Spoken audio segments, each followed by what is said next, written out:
SQL में नल values को handle करने के लिए कोलेज फंक्शन यूज़ किया जाता है। अब कैसे यूज़ करते हैं प्रैक्टिकली हम देखने वाले, जो कि एक कंडीशनल फंक्शन है कोलेज फंक्शन। इसके पहले एक कंडीशनल फंक्शन हमने देखा है जो कि केस फंक्शन। अब इस फंक्शन को प्रैक्टिकली देखते हैं। सबसे पहले हमारे डेटा में कुछ चेंजेस हमने करने पड़ेंगे, जैसे कि हमारे पास एक प्रोडक्ट टेबल है। मैं टेबल पहले दिखा देता हूँ। Let me go ahead into SQL. Already यहाँ पे आप देख सकते हैं प्रोडक्ट टेबल अवेलेबल है मेरे पास। प्रोडक्ट आईडी है, प्रोडक्ट नेम, कैटेगरी, बहुत कुछ है, क्वांटिटी, प्राइस, बहुत कुछ। ओके, सो ये जो प्राइस कॉलम है, साथ में मैं इसके ऊपर कोई एक डिस्काउंट ऐड करना चाहता हूँ। हालांकि यहाँ पे डिस्काउंट रेट दिया है, लेकिन मैं डिस्काउंट कॉलम ऐड करना चाहता हूँ डायरेक्टली। सो डिस्काउंटेड कॉलम उस पर्टिकुलर डिस्काउंट रेट के हिसाब से नहीं ऐड करूँगा, मैं अलग से एक डिस्काउंट कॉलम ऐड करूँगा। एक कैलकुलेशन हम करेंगे, उस पर्टिकुलर डिस्काउंट कॉलम में कुछ नल वैल्यूज़ ऐड करेंगे जिससे हम नल वैल्यूज़ को हैंडल कर सके, राइट। सो डिस्काउंट प्राइस नाम का एक कॉलम ऐड करेंगे। So let's simulate a scenario where discount price is null for some product. एक सिनेरियो हमें तैयार करना है। So let's add first a discount column. So in order to add discount column we need to alter our table. तो चलिए एक बार देख लेते हैं इसे प्रैक्टिकली। मैं आपको स्टेप बाय स्टेप बता देता हूँ कैसे। पहले टेबल को एक बार गौर कर लीजिए कि टेबल के अंदर क्या क्या अवेलेबल है, क्या क्या नहीं है। डिस्काउंट रेट जो है इसे इग्नोर कर दीजिए। हमें प्राइस कॉलम जो मिल रहा है ना, उस प्राइस कॉलम में यहाँ पे आपको प्राइस कॉलम दिखाई दे रहा है, इसके ऊपर हम डिस्काउंट लगा देते हैं।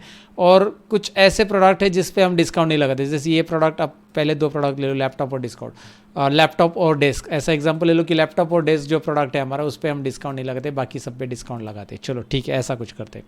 सो उसके लिए करना क्या है, स्टेप बाय स्टेप मैं आपको बता देता हूँ। हमें अल्टर करना पड़ेगा इसे, अल्टर टेबल को अल्टर करना पड़ेगा नया कॉलम ऐड करने के लिए। याद रखिए कमांड, राइट। सो उसके बाद टेबल का नाम लेते हैं हम, प्रोडक्ट टेबल है, प्रोडक्ट्स टेबल, और हम एक नया कॉलम ऐड करते हैं। तो हम नीचे लिख देते हैं ऐड कॉलम। ओके, कॉलम का नाम लिख दो discount price. Okay, so discount price का डेटा टाइप भी लिख लो, क्योंकि डेटा टाइप ज़रूरी है इसमें। ये न्यूमेरिक डेटा टाइप हम जनरली ऐड करेंगे। 10,2 कर लेते हैं, क्योंकि यहाँ पे अगर आप देखोगे तो 2 डेसिमल है और प्रिसिशन में 10 रख देते हैं। चलो ठीक है, ये वाला रन करके देखते हैं कि एक नया कॉलम ऐड होता है कि नहीं होता है। आपको से यहाँ पे एक नया कॉलम ऐड हो जाएगा। यस, क्वेरी प्रॉपरली रन हो चुके हैं, रिटर्न सक्सेसफुली। रिजल्ट देख लेते हैं, एक डिस्काउंट प्राइस का कॉलम ऐड हुआ है, राइट, डिस्काउंट प्राइस। लेकिन सारी वैल्यूज़ फिलहाल तो नल दिख रही, क्योंकि कुछ भी वैल्यूज़ नहीं है। लेकिन हम सेट करेंगे स्पेसिफिकली कि भाई हमें ये लैपटॉप और डेस्क छोड़ के बाकी सब जो है उसमें डिस्काउंट आना चाहिए, कैलकुलेट होना चाहिए प्राइस कॉलम के ऊपर।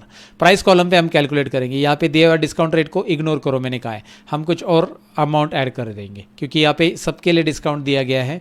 तो इस डिस्काउंट रेट को अगर हम इसके साथ मल्टीप्लाई करेंगे, मतलब ये परसेंटेज में दिया हुआ डिस्काउंट सपोज जो भी है, तो प्रॉब्लम ये होगा कि नल नहीं मिलेगा, हमें सब मिल जाएगा। इसलिए मैं यहाँ पे डायरेक्टली अपडेट कर देता हूँ। कैसे मैं अपडेट करता हूँ देखिए, इसमें मैं अभी डिस्काउंट ऐड कर रहा हूँ। Of course we can add discount price multiply by discount rate, but we are not using that method because we want some null values inside our like data.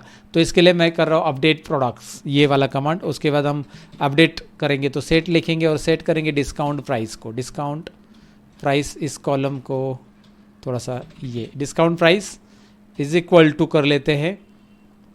Suppose पहले laptop और desk के लिए रख देते हैं, मैं नल रख देता हूँ। नल मैंने रख दिया, नल लिखना है आगे। मैं चाहता हूँ लैपटॉप और डेस्क के लिए नल रखना चाहता हूँ, लेकिन इसके लिए लिखेंगे कैसे, आप कंडीशन लिख दो आगे, वेयर प्रोडक्ट नेम ले लो, product name is equal to laptop and desk. नहीं, ऐसा करने से अच्छा आप 2 कंडीशन एक साथ चेक एक ही कॉलम में करें, तो आप इन यूज़ करो यार, इक्वल टू की जगह इन ऑपरेटर यूज़ करो। और इन ऑपरेटर में आपको ऑलरेडी बताया था मैंने, ये ऑपरेटर क्या काम का होता है कि भाई ब्रैकेट में जितना भी आप नाम लिखना चाहते हो वो लिख सकते हैं। जैसे मैं लिख रहा हूँ desk, 1 minute, inverted coma laptop का रह गया, सो इसको भी इन्वर्टेड कोमा दे दो, लैपटॉप को भी। Okay, so let me zoom it and show it properly now. ये कमांड कंप्लीट हो चुका है, सेमी कॉलन दे दो, क्लोज कर दो। अभी देखो मैंने क्या कर दिया है, अपडेट कर दिया है प्रोडक्ट टेबल को, और उसमें सेट कर दिया डिस्काउंट प्राइस नल, जहाँ पे मेरे पास लैपटॉप और डेस्क है। इन ऑपरेटर यूज़ किया है, इसका यूज़ हमने पहले देखा था। चलिए इसे रन करते हैं। क्वेरी सक्सेसफुली, कुछ तो एरर नहीं है, कहीं पे कुछ एरर नहीं है, सक्सेसफुली रन हो चुकी है। Let's go ahead end of course यहाँ पे कुछ पता नहीं चलेगा, पहले से वो नल है। आप कहोगे तो पहले से नल है, तो एक काम करो, तो चलो इसे मैंने इसलिए सेट किया कि ताकि प्रॉपरली वो नल ही रहे। अच्छा, अगर आपने ये नहीं किया होता, आप एक काम करो, इसी को कॉपी पेस्ट करो, ये भी नहीं किया होता तो भी चलता। चलो ठीक है, एडिशनली आपको ये तो पता चला। अब इसे इन किया था ना, इन की जगह हम नॉट इन करते, नॉट हमने यूज़ किया था पहले operator, so not operator use करेंगे और लिखेंगे यहाँ पे भाई जो डिस्काउंट प्राइस है उसको हम देंगे डिस्काउंट प्राइस। सपोज मैं यहाँ पे दे देता हूँ प्राइस मल्टीप्लाई बाय 0.9 ले लो, चलो ठीक है।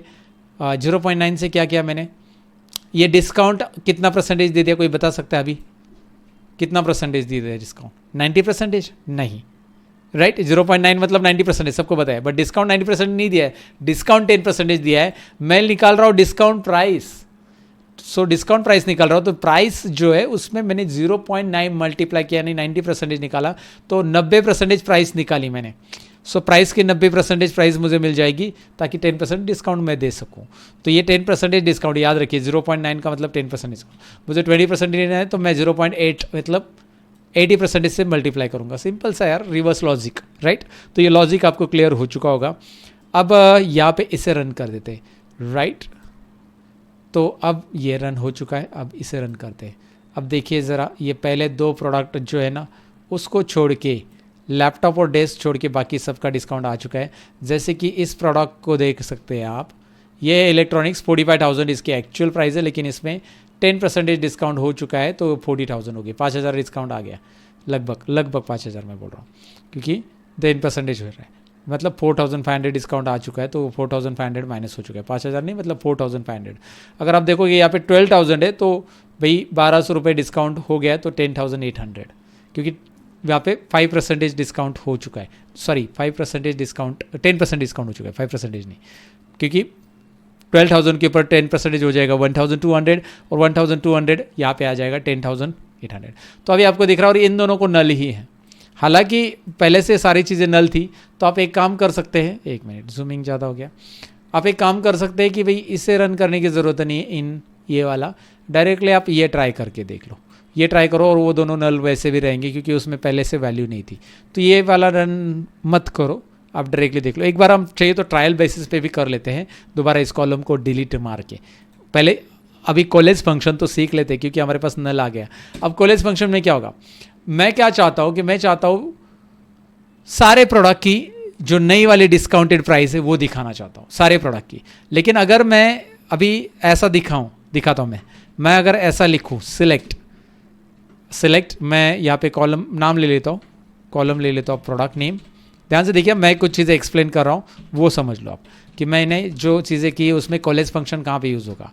मैंने लिया डिस्काउंट प्राइस, मैंने ऐसा लिया, सो यहाँ पे लिखो फ्रॉम, टेबल का नाम नीचे लिख देंगे तो भी चलेगा, फ्रॉम टेबल का नाम है products, so I am going to add products and I am going to run it. अब मुझे मिल रहा है नया वाला प्राइस, लेकिन यार यहाँ पे नए वाले प्राइस में तो ये नल है, तो ये इसकी प्राइस तो है ऑलरेडी, लेकिन इसमें बस डिस्काउंट नहीं इन प्रोडक्ट में, लैपटॉप में। तो मुझे वो प्राइस चाहिए जो इसके प्रोडक्ट कॉलम में ऑलरेडी प्राइस कॉलम में है। अगर मैं इसमें प्राइस कॉलम भी ऐड करूँ, आगे प्राइस कॉलम भी ऐड करूँ, तो आपको यहाँ पे प्राइस कॉलम में ये देखो इसकी प्राइस है। तो मुझे 2 कॉलम नहीं दिखाने, मुझे एक ही डिस्काउंट नया कॉलम चाहिए, डिस्काउंट प्राइस, लेकिन उसमें इसके जो इसके ऊपर डिस्काउंट ही नहीं है, तो ये प्राइस मुझे यहाँ पे नल की जगह रिप्लेस चाहिए। सो नल वैल्यू को हैंडल करना है, जो यहाँ पे मुझे इस केस में करना है कि एक्चुअली मैंने इनके ऊपर तो कैलकुलेशन कर लिया, लेकिन यहाँ पे जो वैल्यूज़ पड़ी है ये वैल्यूज़ मुझे इसकी जगह चाहिए। तो उसके लिए हम क्या करेंगे, ये मैंने आपको ऐसे रन करके दिखाया कि होता क्या है। अब मुझे चाहिए क्या, आपको पता चला है, तो मैं क्या करूँगा, एक काम कर लेता हूँ, ये ले लेता हूँ, दोबारा मैं कॉपी कर लेता हूँ इसी कोड को, और मैं ये वाले कॉलम को हटा दूंगा।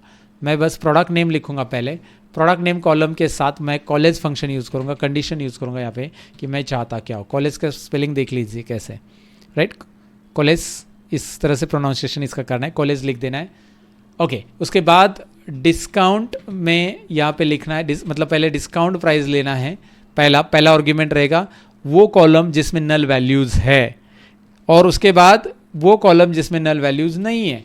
तो प्राइस में नल वैल्यूज़ बिल्कुल नहीं है, तो पहला लिया डिस्काउंट प्राइस, दूसरा लिया प्राइस कॉलम, एंड फाइनली इसको एक नया कॉलम का नाम देंगे कि भाई एज डिस्काउंटेड प्राइस कॉलम, और फाइनल प्राइस कुछ भी नाम दे दो, final price.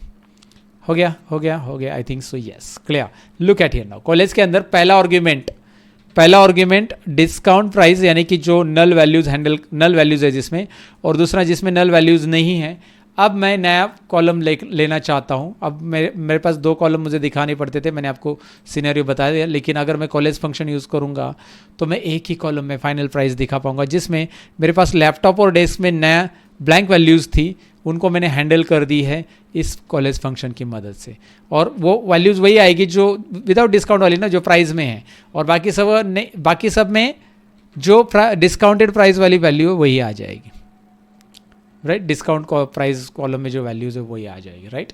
So I think you got it. मुझे क्या दिखाना था, अच्छा एक काम करते हैं, अगर हम इसे, मैंने जैसे कहा था जरा सा केस स्टडीज़ करके देख लेते हैं। मैंने एक चीज़ कही थी कि आपको सपोज नल वैल्यूज़ वैसे भी वो टेबल में ले लेता है, तो नल वैल्यूज़ क्या हम वहाँ पे ऐड करने की ज़रूरत है कि एक बार करके देख लेते हैं। ये ऐड नहीं करते हम लोग, उसके लिए कमांड मुझे देना पड़ेगा। मेरा टेबल अगर आप देखोगे तो उसमें अभी डिस्काउंट प्राइस कॉलम आ गया। एक मिनट, आपको ये डिस्काउंट प्राइस कॉलम नहीं दिख रहा है, डिस्काउंट प्राइस कॉलम है यहाँ पे। तो मैं ये कॉलम डिलीट करना चाहता हूँ, तो मैं क्या लिखूँगा, ड्रॉप के पहले अल्टर लेना पड़ेगा, सॉरी अल्टर टेबल का नाम ले लो प्रोडक्ट्स, और उसके बाद लिखोगे आप ड्रॉप कॉलम का नाम लिखोगे डिस्काउंट अंडरस्कोर प्राइस। सो ये कॉलम हम ड्रॉप कर रहे हैं, थोड़ी देर के लिए ड्रॉप कर देते हैं, फिर से रन करते हैं। लुक एट हियर, रन हो गया, डिस्काउंट प्राइस नहीं है। अब मैं इस कॉलम को ऐड कर देता हूँ। ऐड करना यहाँ पे ऑलरेडी कोड करा है, ऐड कर दिया, ऐड हुआ है कि नहीं चेक करो, हो गया। अब इसमें वैल्यूज़ ऐड करते हैं, बट ये वाला कोड रन नहीं करते, नल वाला। क्या बता रहा हूँ मैं, देखिए एक एक्सपेरिमेंट हम देख रहे हैं, मैंने नल किया था वो रन नहीं करते, हम ये वाला कोड रन करते हैं जिसमें हमने दूसरा वाला रन किया था जिसमें प्राइस अपडेट होना चाहिए। सो अब क्या होता है, ये वाला रन करना पड़ेगा देखने के लिए। अब हमारे पास जो टेबल आया है उसमें ये दोनों पहले से नल आ रही है, ठीक है। अब मैं इसे रन करके एक बार देखता हूँ, ये जो हमने ट्रायल रन किया था इसमें तो आपको पता है कि क्या आ जाएगा, ये नल है और ये विदाउट डिस्काउंट वाला है और ये डिस्काउंट वाली प्राइस है, राइट। अब ये कॉलेज रन करते हैं and now you are getting yes exactly the value. तो आपको ये वाला एक कोड मैंने जो ऐड किया था ना कि भाई नल वैल्यूज़, ये करने की ज़रूरत नहीं है, बट मैंने आपको ये भी बताया कि भाई नल आप करके स्पेसिफाई कर सकते हैं, इसका आगे चलकर आपको यूज़फुल होगा। ये बेसिकली हमने डेमो पर्पज़ के लिए कॉलम ऐड किया था। सो ये इसका पर्पज़ क्या है आपको पता चला, लेकिन वो बिना कोड का भी हो सकता है, ये आइडिया मैंने आपको दे दी है। आप बस इस कोड को स्किप करो और यहाँ पे प्रैक्टिस करते समय नॉट इन वाला यूज़ करो और वो ऐड करके आउटपुट देख लो।